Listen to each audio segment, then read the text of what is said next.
तो सभी भाइयों एवं बहनों को नमस्कार। स्वागत है आपका आपके अपने चैनल सक्सेस जंक्शन एक कदम सफलता की ओर में। मेरा नाम है अतुल शुक्ला और हम लेकर के आ गए हैं आपके लिए मध्य प्रदेश महिला पर्यवेक्षक भर्ती 2025 7 मार्च फर्स्ट शिफ्ट का एग्जाम एनालिसिस। पहले शिफ्ट में आज किस तरह के प्रश्न देखने को मिले हैं वो आपको आज यहाँ पर पता चलने वाले हैं। कुछ लोगों ने हमारे पास में ये प्रश्न भेजे हैं, हमने वेरीफाई भी किए हैं कई जगह से। उसके बाद में ये प्रश्न आपके सामने हम लेकर के आ गए हैं। सामान्य ज्ञान के क्या प्रश्न हैं, सीडीपी के कैसे प्रश्न आए हैं, प्रबंधकीय कौशल मैनेजरियल स्किल के कैसे प्रश्न हैं, पोषण एवं स्वास्थ्य के किस लेवल के प्रश्न आए हैं वो सब बताने वाले हैं। और योजनाओं ने आज भैया रोला दिया है, ठीक है ना। अच्छी खासी योजनाएं पूछी गई हैं, ठीक है। लेकिन सबसे अच्छी बात यह है कि अपने नोट्स से एक भी प्रश्न बाहर नहीं गया है। सारे योजनाएं वगैरह की जो टॉप 100 दे रखी थी ना, उसी टॉप 100 में से फंस गया है, ठीक है। और कट ऑफ क्या रह सकता है फर्स्ट शिफ्ट का वो भी आपको हम बताने वाले हैं। किस किसने प्रश्न भेजे पहले वो देख लें, उसके बाद में अपन चलेंगे सीधे प्रश्नों की ओर, ठीक है। सबसे पहले सुनील मीणा जी ने भेजे हैं, इनके 120 नंबर आए हैं। आपको बहुत बहुत धन्यवाद, आपने जितने भी प्रश्न भेजे बहुत अच्छे प्रश्न भेजे हैं। उसके बाद में सुमन तोमर जी ने भेजे हैं 129 नंबर, और आज तो इनके नाम की एक योजना भी आ गई थी, ठीक है। अभी आगे बताएंगे कौन सी योजना आई थी, ठीक है। इनके 129 नंबर आए हैं। आप दोनों लोगों को बहुत बहुत धन्यवाद। आप भी अगर अपने शिफ्ट के प्रश्नों को भेजना चाहते हैं तो ये व्हाट्सएप नंबर है 7052547003। इस नंबर पर अपने प्रश्नों को एग्जाम सेंटर से निकलने के 1 घंटे के अंदर भेज दिया कीजिए। 1 घंटे के बाद में हमारी वीडियो बनना चालू हो जाती है। आज फर्स्ट शिफ्ट का था तो थोड़ा लेट वीडियो आ रही है, ठीक है। बाकी अपनी पीडीएफ से बाहर नहीं है। जिन लोगों ने 199 वाली पीडीएफ ले रखी थी उनके जलवे रहे हैं, ठीक है ना, उनके अच्छे नंबर आए हैं। क्योंकि 199 वाली पीडीएफ में हमने सब कुछ कवर किया है। कंप्लीट थ्योरी कवर की है, कंप्लीट प्रैक्टिस सेट कवर किया है, साथ के साथ ब्रह्मास्त्र आपको दिए हैं, सारी मैराथन की पीडीएफ दी है, और जो मोस्ट इंपॉर्टेंट है टॉप 100 की सभी पीडीएफ हमने आपको दी हैं। इंपॉर्टेंट टॉपिक के जो टॉप 100 क्वेश्चन की पीडीएफ दी है ना, चाहे वो आपकी योजनाएं हो जाए चाहे आपके अधिनियम हो जाए। तो 199 वाले पीडीएफ जिन लोगों ने भी लिए हैं उनकी नैया पार है भैया, बढ़िया अच्छे नंबर लेकर के आ रहे हैं, ठीक है ना।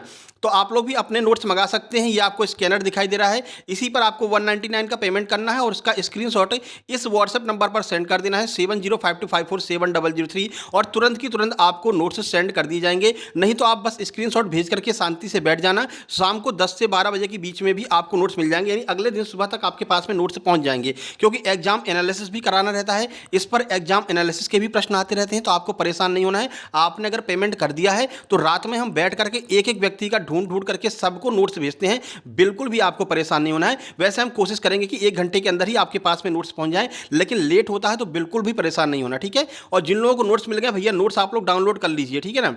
चलिए, और जो ओल्ड स्टूडेंट है जिन्होंने 128 रुपए का पेमेंट करके पीडीएफ ले रखी थी थ्योरी वाली, वो मात्र 49 रुपए का पेमेंट करके अपनी कंप्लीट प्रैक्टिस सेट, ब्रह्मास्त्र, टॉप 100, मैराथन, इन सब की पीडीएफ प्राप्त कर सकते हैं, ठीक है भाई। चलिए अब चलते हैं क्वेश्चन की ओर। जिन लोगों को पीडीएफ चाहिए वो लोग मंगवा जरूर लेना, ठीक है। अगर चाहते हो भैया सिलेक्शन हो जाए किसी भी कीमत पे हो जाए, ठीक है ना, तो 199 में कुछ जा नहीं रहा है, ठीक है। चलिए भैया देखो, पोषण एवं स्वास्थ्य, एक एक प्रश्न अपनी पीडीएफ से ही फंसा है, बाहर से एक भी प्रश्न नहीं आया। देखो, पोषण एवं स्वास्थ्य से शुरुआत करते हैं। किस विटामिन की कमी से रक्त नहीं जमता है? रक्त का थक्का किस विटामिन की कमी से नहीं जमता है? तो आपको मतलब जमता है तो रक्त का थक्का विटामिन के की अगर कमी हो जाए तो फिर ये रक्त का थक्का नहीं जमेगा। यानी कि अगर आपको चोट लग गई, मान लीजिए यहाँ पर, ठीक है, रक्त बह रहा है लगातार और यहाँ पर रक्त ऐसे जा रहा है, लेकिन विटामिन के क्या काम करता है? विटामिन के की अगर अधिकता आपके शरीर में है तो यहाँ पर रक्त का थक्का आसानी से जम जाएगा और ये खून बहना बंद हो जाता है। बहुत अच्छे से आपको डिटेल में समझा रखा है। यही यहाँ पर बताया गया भैया, विटामिन के की कमी से खून नहीं जमता है। अगर विटामिन के नहीं है तो खून नहीं जमेगा, और विटामिन के खून का थक्का जमाने में मदद करता है, ठीक है ना। उसके बाद विटामिन के की कमी से होने वाली समस्याएं कौन है ये भी देख लीजिए, क्योंकि देखिए विटामिन से अच्छे खासे प्रश्न आए हैं। विटामिन ए भी पूछा है, विटामिन के भी पूछा है, और विटामिन की कंप्लीट पीडीएफ आपको दे रखी है। विटामिन वाली पीडीएफ पोषण एवं स्वास्थ्य वाली पीडीएफ में है, आप लोग वहां जाकर के देख लेना, पूरा डिटेल में विटामिन पढ़ा रखा है हमने, ठीक है।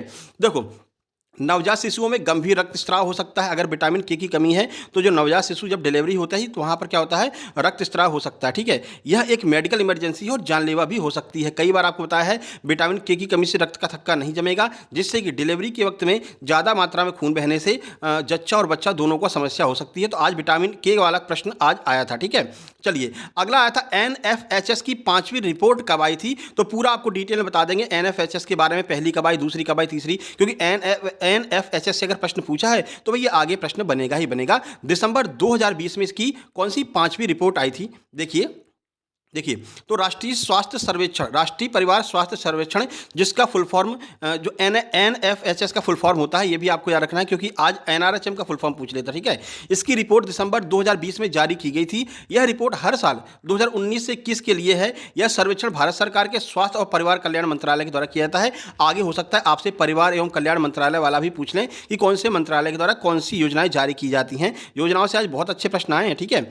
इस सर्वेक्षण के जरिए देश के स्वास्थ्य, जनसंख्या, पोषण से जुड़ी जानकारी जुटाई जाती है। इस रिपोर्ट में इन बातों पर जानकारी दी गई है: प्रजनन क्षमता, परिवार नियोजन, शिशु और बाल मृत्यु दर और शिशु स्वास्थ्य, घरेलू हिंसा, विकलांगता, इन सब के बारे में एनएफएचएस में जानकारी दी गई है। तो ये प्रश्न आज आपका एनएफएचएस से प्रश्न आया था, ठीक है। आगे और दिखाएंगे कौन कौन से प्रश्न आए हैं। अगला प्रश्न पूछा था एनआरएचएम का फुल फॉर्म क्या होता है, कितनी बार आपको हमने कराया है। लगभग मतलब हर एक जो आपको हमने प्रैक्टिस सेट करा रहे थे, तो हर एक प्रैक्टिस सेट में एनआरएचएम के बारे में जरूर आपको बताते थे। आज एनआरएचएम से प्रश्न पूछ लिया गया है। तो देखिए, इसका फुल फॉर्म होता है राष्ट्रीय ग्रामीण स्वास्थ्य मिशन। स्थापना 2005 में हुई थी। चलिए अब एनआरएचएम के बारे में पूरी जानकारी आपको देते हैं। सबसे पहले है एनएचएम, यही मेन है, इसका ही दो पार्ट में टूट करके एनआरएचएम बनाए। देखो, एनएचएम का फुल फॉर्म है राष्ट्रीय स्वास्थ्य मिशन। यह भारत सरकार की एक योजना है। इसके तहत निःशुल्क दवाएं और निःशुल्क निदान सेवाएं दी जाती हैं, ठीक है। अब देखो, राष्ट्रीय स्वास्थ्य मिशन के बारे में कुछ महत्वपूर्ण जानकारी देख लीजिए। दो भागों में ये बट गया। पहले था एनएचएम, ठीक है, एनएचएम दो भागों में बट गया। अब वो दो भाग कौन से हैं? पहला है राष्ट्रीय ग्रामीण स्वास्थ्य मिशन, जिसे हम एनआरएचएम कहते हैं। दूसरा है राष्ट्रीय शहरी स्वास्थ्य मिशन, जिसे हम एनयूएचएम कहते हैं। आज आपसे एनआरएचएम का फुल फॉर्म पूछा है, आगे आपसे एनयूएचएम का फुल फॉर्म पूछ सकते हैं या फिर एनएचएम का भी फुल फॉर्म पूछ सकते हैं। तो अच्छे से पढ़ करके जाना। जो भी नए टॉपिक आएंगे उनके ऊपर हम प्रॉपर वीडियो बना देंगे आगे, आपको बिल्कुल परेशान नहीं होना। आपकी बढ़िया से तैयारी करवाई, पिछले 2 महीने से अच्छे से तैयारी करवा रहे हैं आपकी, ठीक है ना। कंप्लीट थ्योरी नोट्स आपको हमने दे दिए थे।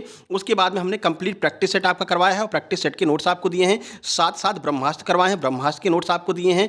इसके अलावा मैराथन कराई थी लास्ट में, सारे मैराथन के नोट्स दिए हैं आपको। और जो मेन टॉपिक हैं उनके टॉप 100 प्रश्न आपको छांट करके हमने दिए हैं और इन्हीं टॉप 100 से प्रश्न आ रहे हैं। योजनाओं वाली टॉप 100 जिन लोगों को मिल गई है, भैया अच्छे से पढ़ करके जाना, उससे बाहर एक भी प्रश्न नहीं जा रहा। सारे प्रश्न उसी टॉप 100 में से आ रहे हैं, ठीक है ना। तो जिनने 199 के पीडीएफ लिए हैं उनको सारे टॉप 100 पीडीएफ दी गई हैं। देखिए, प्रसव प्रक्रिया के कितने चरण होते हैं, तो सबको पता है, अच्छे से पढ़ाया है। प्रसव प्रक्रिया के 3 चरण होते हैं। कौन कौन सी है? फैलाव चरण, निष्कासन चरण और प्लेजेंटल चरण। अब ये होता क्या है, एक शॉर्ट फॉर्म में आप लोग देख लीजिए जल्दी से, जिससे कि वीडियो ज़्यादा लंबी नहीं हो। तो प्रसव के दौरान शरीर संकुचन के लिए गर्भाशय ग्रीवा को फैलाता है और उसे हटाता है। इन चरणों में क्या होता है? सबसे पहला है फैलाव चरण। यह चरण सबसे लंबा चरण होता है।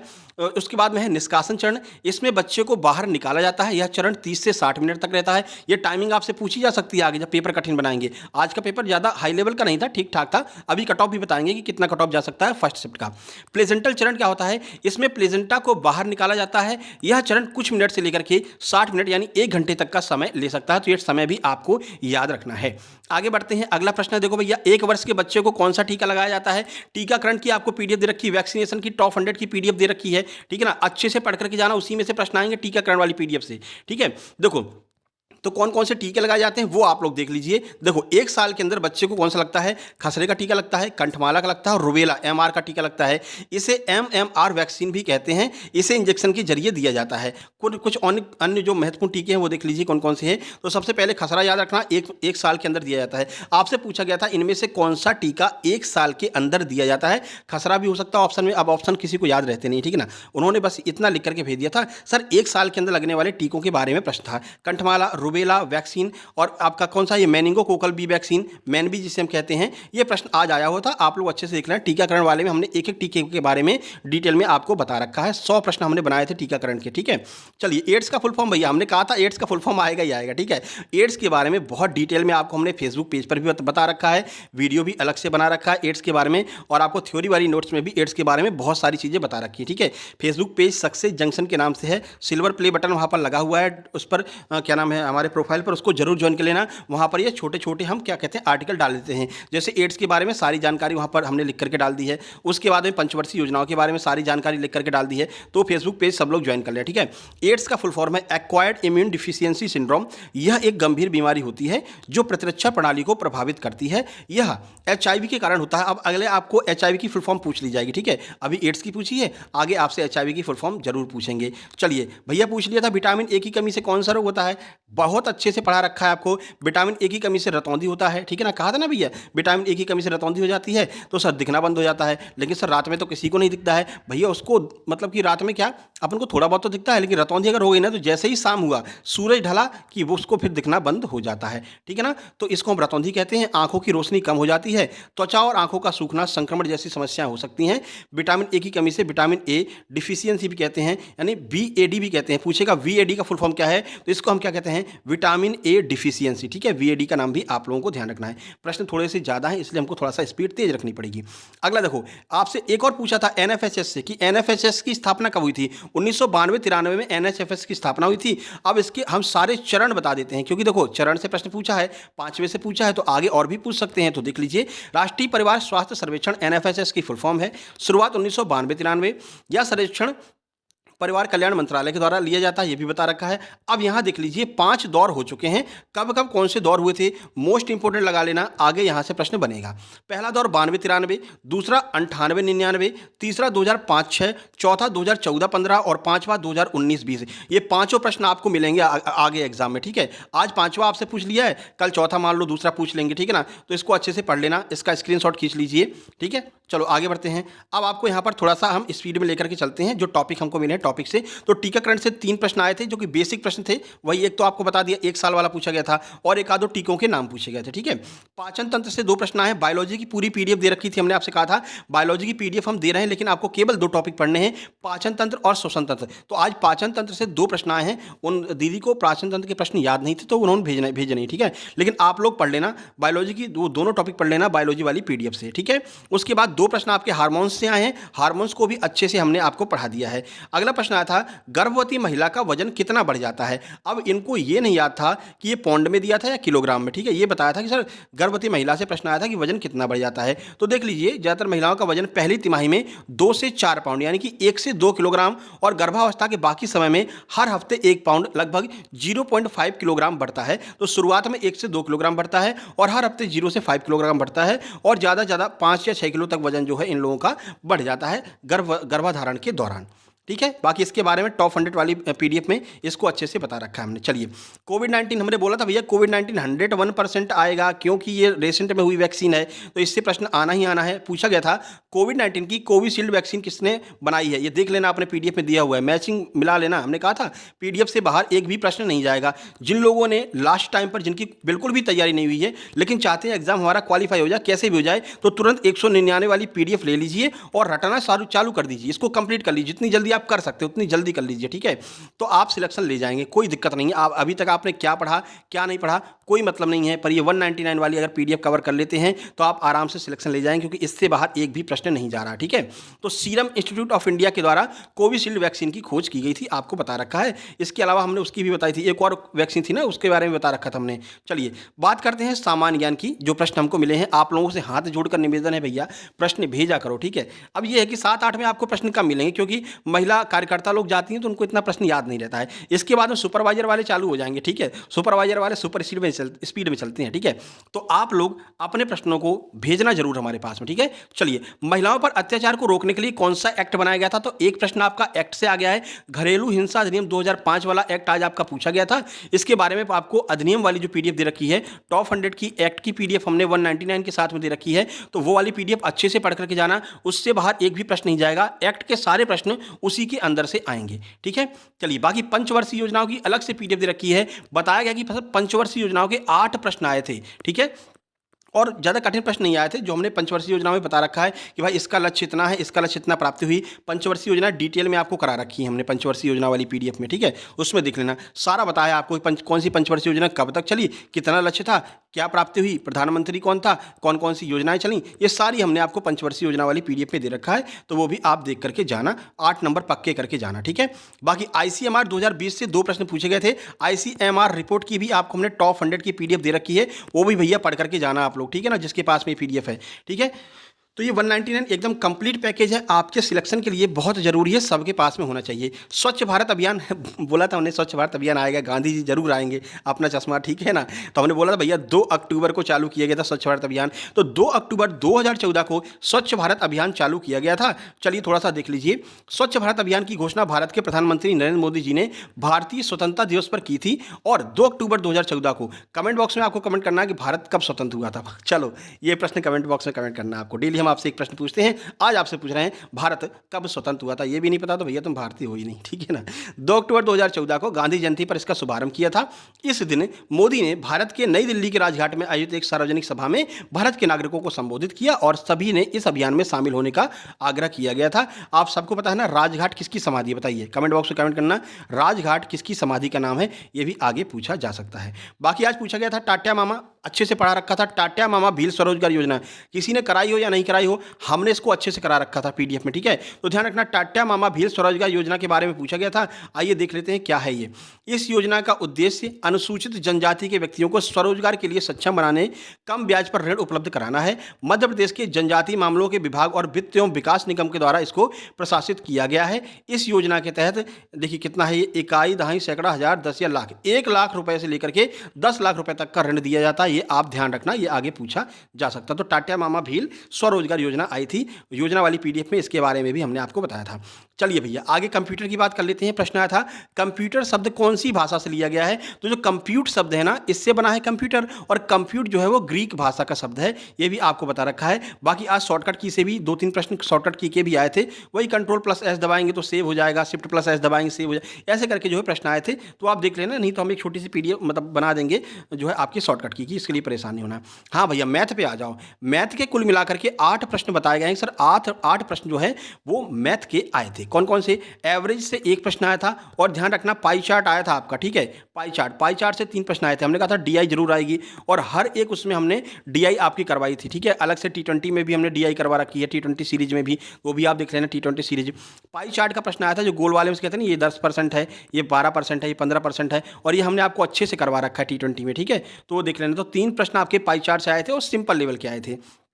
आगे देखिए, एक प्रश्न आपका परसेंटेज का था, बिल्कुल सिंपल लेवल का, अच्छे से पढ़ा रखा है। एलसीएम एचसीएफ से 1 प्रश्न, साधारण ब्याज से 1 प्रश्न आया था, ठीक है। इसकी ट्रिक आपको बता रखी है, और ट्रिक वाली पीडीएफ भी दे रखी है। जिन लोगों ने थ्योरी की पीडीएफ ली है ना, उसमें ट्रिक की पीडीएफ अलग से दे रखी है हमने, ठीक है। मैथ की ट्रिक, हर टॉपिक के ट्रिक दिए हुए हैं उसमें, वो भी आप थोड़ा सा देख करके जाना। बाकी रेशियो के 2 प्रश्न थे, लाभ हानि का 1 प्रश्न, 1 प्रश्न आपका यूनिट डिजिट से आया था, इकाई अंक से। अब बात करते हैं रीजनिंग की, तो लगभग 7 से 8 प्रश्न रीजनिंग के आए हैं, जिसमें 2 प्रश्न आपके सीरीज के आए थे, 1 प्रश्न डाइस से आया था, 1 रक्त संबंध से था, और एनालॉजी से 2 प्रश्न आए थे। और जो कोडिंग डिकोडिंग है, आपसे कहा था कोडिंग डिकोडिंग स्क्वायर वाली, घन वाली अच्छे से करके जाना। कोडिंग डिकोडिंग से 3 से 4 प्रश्न आ रहे हैं, आप लोग थोड़ा सा कोडिंग डिकोडिंग को अच्छे से देख करके जाना। रीजनिंग वाली जो पीडीएफ दे रखी है ना, सारे टॉपिक कवर किए गए हैं रीजनिंग वाली पीडीएफ में। अगर आपका पेपर लास्ट में है तो अच्छे से पढ़ करके तब जाइएगा, ठीक है। चलिए बाकी कंप्यूटर के 5 प्रश्न बिल्कुल सिंपल लेवल के थे, और कंप्यूटर की हमने लगभग 4-5 पीडीएफ दी है 199 में, जिसमें हमने टॉप 100 भी दी है, ठीक है, टॉप 200 भी दी है, MS Excel, MS PowerPoint, internet अलग से दे रखा है। तो सिंपल लेवल के 5 प्रश्न आज कंप्यूटर के पूछे गए थे। जिन लोगों ने वो पीडीएफ पढ़ी होगी वो लोग अच्छे से इसको करके आए हैं। हमने पहले ही कहा था भैया सक्सेस जंक्शन वाले अलग ही चमकेंगे, ठीक है, जलवा करेंगे। देखो सुमन योजना पूछी गई थी आज, कि सुमन योजना कब लागू की गई थी। तो चलिए देख लीजिए, सुमन का फुल फॉर्म आपसे पूछा जा सकता है। सुमन का फुल फॉर्म है सुरक्षित मातृत्व आश्वासन योजना, जो कि 10 अक्टूबर 2019 को लागू हुई थी। यह योजना स्वास्थ्य एवं परिवार कल्याण मंत्रालय के द्वारा शुरू की गई थी, यह भी आपको याद रखना है। आगे बढ़िए, स्वच्छ भारत अभियान अभी बता दिया था 2 अक्टूबर 2014, 2 बार पूछ लिया था ये वाला, ठीक है। एक तो उसमें पूछा था और एक सामान्य ज्ञान में पूछ लिया था। इसके बाद में बाल विकास में पूछा था आपसे, शाला पूर्व विकास से 4 प्रश्न आए हैं, इसको अच्छे से कर करके जाना, ठीक है। जो प्री स्कूल होता है ना, शाला पूर्व शिक्षा वाली जो हमने आपको बताया था, आंगनवाड़ी वाला, कि जो है बच्चे स्कूल में जाने से पहले आंगनवाड़ी जाते हैं, वहाँ पर पढ़ते बढ़ते हैं, ठीक है ना। बाकी मैराथन की वीडियो आप चाहें तो देख सकते हैं, इसी चैनल के अंदर प्लेलिस्ट बनी हुई है महिला परीक्षक क्लास के नाम से, उसमें आपको ये सारी वीडियो मिल जाएंगी। अच्छे से पढ़ करके जाइए अगर आपके पास में टाइम है तो, ठीक है। और चैनल को सब्सक्राइब जरूर कर लेना, सबसे पहली बात। विशेष आवश्यकता वाले बच्चे 4 प्रश्न आए थे भैया, ये बड़े बड़े टॉपिक है, जहाँ से बंच में प्रश्न आ रहे हैं, गुच्छे में प्रश्न आ रहे हैं, अच्छे से करके जाना, ठीक है। ठीक है। ये सब कुछ आपको हमने बाल विकास PDF नंबर 2 में ये विशेष आवश्यकता वाले बच्चों के बारे में डिटेल में बता रखा है। जिनके पास में थ्योरी नोट्स हैं वो जाकर के देख लेना, ठीक है भैया। आगे जनगणना से 2 प्रश्न आए हैं। जनगणना हमने नहीं कराई है, लेकिन अभी आपको जनगणना हम करा देंगे। कल सुबह जनगणना की एक वीडियो लेकर के आ जाएंगे, टॉप 100 वाली भाई अपनी जो सीरीज रहती है उसमें जनगणना करवा देंगे, क्योंकि जनगणना से अगर पूछा है तो आगे प्रश्न बनेंगे। सिंपल लेवल का ही पूछा था, इतना कठिन भी नहीं पूछा था, ठीक है। चलिए प्रबंधकीय कौशल मैनेजरियल स्किल से देख लेते हैं। योजना आयोग की स्थापना ये हम तुमको बताएंगे नहीं, ठीक है ना। 1950 में हुई थी, सबको पता है, पूरा डिटेल में बता रखा है। 1950 में हुई, जवाहरलाल नेहरू ने की, कौन पहला अध्यक्ष था, कौन सी वो था, क्या कहते हैं CMD कौन था, सब कुछ आपको 1950 वाली योजना आयोग के बारे में बता रखा है। अब जब हम योजना आयोग का प्रश्न आया है तो आपसे नीति आयोग भी पूछा जाएगा। बताइए नीति आयोग की स्थापना कब हुई थी, कमेंट बॉक्स में कमेंट करके आपको बताना है, ठीक है। बाकी मोबाइल के द्वारा संचार किस प्रकार का होता है, कितने अच्छे से आपको बताया था। मोबाइल से द्विदिशीय संचार होता है। क्यों? क्योंकि आप मान लीजिए ये आप हैं और ये आपके वो हैं, आप संचार करेंगे, आप अपना मैसेज भेजेंगे, ये पढ़ेंगे, ये आपको भेजेंगे, तो क्या हो रहा है, दोनों तरफ बराबर बराबर संचार हो रहा है, इसलिए हम इसको द्विदिशीय संचार कहते हैं। यही पूछा गया था कि मोबाइल के द्वारा किस प्रकार का संचार होता है। और यहां से जो आपको हमने ऊपर बताया था ना योजना वाले प्रश्न, तो ये 8 प्रश्न जो योजनाओं के थे ये आपके मैनेजरियल स्किल में ही आए थे, प्रबंधकीय कौशल में आए थे। बाकी नेतृत्व से 3 प्रश्न आए थे। नेतृत्व आपको हमने बता रखा भैया, जहां पर भी नेतृत्व का प्रश्न आए आप अपने आप को तुरंत नेता मान लो, और जैसे ही आप नेता बन जाते हो वैसे ही वो प्रश्न आप सॉल्व कर सकते हो, क्योंकि तुरंत अपने ऊपर आप ले लोगे, और जो चीज़ आप अपने ऊपर ले लेते हो फिर उसको तो आप अपने हिसाब से करते हो। और नेतृत्व वगैरह के बारे में हमने आपको मैराथन में बहुत अच्छे से पढ़ा रखा है। एक बार मैराथन आप लोग देख करके जाना, जिन लोगों के पास में टाइम है, पूरा कंप्लीट वो प्लेलिस्ट ही देख करके आप लोगों को जाना है, ठीक है ना। तो ये प्रश्न थे जो हमको भेजे गए थे भैया। आप लोगों से हाथ जोड़कर निवेदन है, व्हाट्सएप नंबर 7052547000 है, इस पर अपने प्रश्नों को जरूर शेयर करना अपने नाम के साथ में। अब आज तो कम प्रश्न आए थे क्योंकि महिला कार्यकर्ता लोग गए थे एग्जाम देने के लिए, याद ही नहीं रहते हैं प्रश्न, ठीक है ना, तो नहीं भेज पाए। लेकिन महिला सुपरवाइजर वालों से हाथ जोड़कर निवेदन है, सभी दीदी लोगों से। और नीचे हम एक जो है ग्रुप लगा दे रहे हैं, ग्रुप की लिंक आपको डिस्क्रिप्शन बॉक्स में मिल जाएगी। वो हम महिला पर्यवेक्षक के लिए हम जो है ग्रुप बना दे रहे हैं, व्हाट्सएप ग्रुप, उसको आप लोग ज्वाइन कर लेना, उस लिंक के थ्रू उसको आप लोग ज्वाइन कर लेना, ठीक है। वहाँ पर डेली आपको नई नई अपडेट डालते रहेंगे, और जो भी नया टॉपिक आएगा उसके बारे में वहाँ पर हम डालते रहेंगे, ठीक है। और ये आपका एनालिसिस की वीडियो भी वहाँ पर डल जाया करेगी, तो आपको टाइमली मिल जाया करेगा, ठीक है ना। तो उसको आपको ज्वाइन कर लेना। आप वीडियो को लाइक कर दीजिए, शेयर कर दीजिए, चैनल पर पहली बार आए हैं सब्सक्राइब करके नोटिफिकेशन बेल दबा लेना। और जब आप लोग स्क्रीनशॉट भेजेंगे तो बिल्कुल परेशान नहीं होना। रात में हम 12 बजे तक तो सबकी PDF मिल ही जाती है। सुबह आप जब जगोगे ना तो आपके हाथ में आपकी PDF रहेगी, ठीक है। तो परेशान बिल्कुल भी नहीं होना है। चलिए फिर मिलते हैं नेक्स्ट वीडियो में। अगला सेकंड शिफ्ट का एग्जाम एनालिसिस आने वाला है बहुत जल्द ही। जो लोग भी प्रश्न भेजें भैया इस नंबर पर जरूर भेज देना, विनम्र निवेदन है आपसे। और ये फेसबुक पेज है सक्सेस जंक्शन के नाम से, इसको भी आप लोग ज्वाइन कर लेना, ठीक है। चलिए मिलते हैं नेक्स्ट वीडियो में, तब तक के लिए नमस्कार, धन्यवाद।